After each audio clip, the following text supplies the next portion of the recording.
Hey guys, Wandering Shell here, and we're gonna be doing another Marvel United first class, this time with Cyclops. I feel like I've done this in the reverse, where I did Cyclops first and then Jean Grey, but this time it's gonna be Jean Grey then Cyclops. Whew, that's a headache. So, going through, first all the yellow, like I do with all the first class characters, do the yellow. Don't know why, just makes it easier, because it kind of look funny with if they do like a skin tone with their short shorts. It would be really funny. But, so, going through that, gonna get his butt done. All that yellow, which is, he seems a little bit easier when it comes to his design because everything is right there. There's no hiding on everything. Like Jean her hair was blocking some of it, and Iceman has just his boots, not even pants, boots.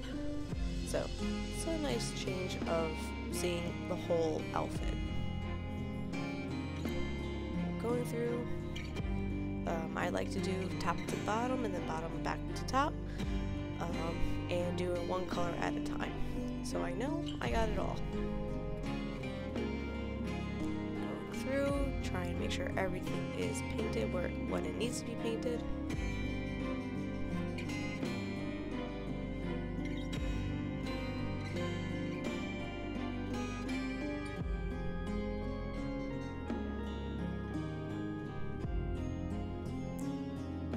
his boots. I'm getting better with this, with the painting, which is great. Especially how many models I did for Marvel. Whew. Alright, so now we're up to the deep blue part of it. So that is literally working from bottom back up with the deep blue, making sure I don't get his yellow with the deep blue, and vice versa. But what's nice about Army Painter paints is you can go over it and it'll be covered up, no problem.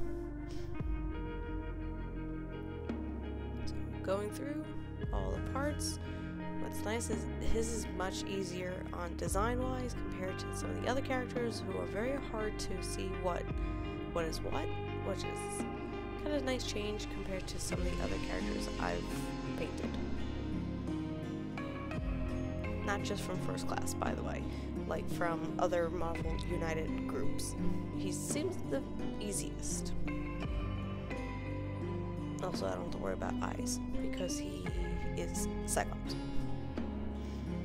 Making sure I got everything. Get underneath. Like, I mean, come on now.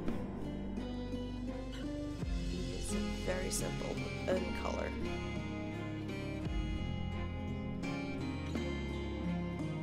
Going through.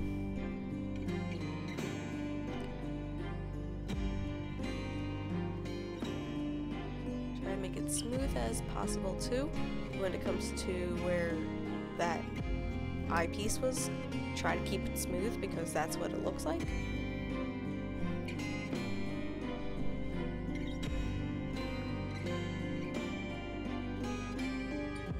I did go back to where his mask is because there's a little blue underneath there, so I had to use a small little tip brush to get to that spot. But no matter what, I got his nose accidentally. So this is the part where I actually used Elvish skin tone. It's a lighter color. So I did that for that little spot. He really nice and simple. Get that red for his laser beam eyes. I do put a highlight in there. Stay tuned for that one when I do the highlight part.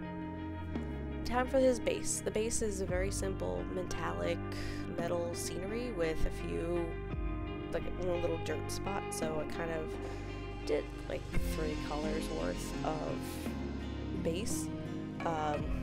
This is rough iron or rough steel or something, it's like a very dark copper look to it. Then I use dark metal or deep metal, whatever, for that, because he is so bright. I want to make him brighter, so the darker colors on the base makes him brighter. Crazy. So doing that, get all the little spots. You see where the crevices are. Unfortunately, my paintbrush can't get down there really, so when I do the dark tone or the soft tone, the liquid will go in between there to make it darker, and helps the character. Yay. So now here's that tone I was talking about. I did do the flash wash for that one little piece a little earlier, so now it's literally going over all the tone. Keep in mind, you may be impatient. I'm always impatient. Let your paint dry before you do the tone. Giving you a heads up. Next I'm doing highlights, so basically I'm going back to the yellow. Any spot that's kind of raised, I did put that yellow back. That's majority of his yellow is raised anyway to make it pop, you can say, like his butt. He does have a few parts here that are raised, his gloves, and so on. So a lot of spots where it's not noticeable, like crevice, like the inside of the fist, that's repainted yellow to stand out a little bit more.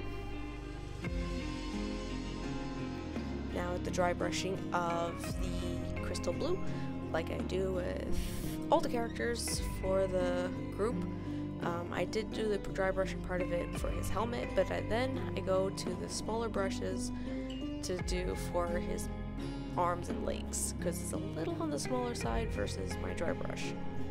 And that's just literally, if you're facing down, the light is facing on top of him. You can always change the light effect but the thing is, you have to like kind of change it for all of them just to keep them unified, and it's kind of annoying when you have to try to do that. So that's why I just keep it as like a top down, because it's a very simple, easy figured tone compared to all the others. But there's my little piece of highlight for his. I hope you guys enjoy this. Thanks for watching. I'll see you guys in the next Marvel United. Later.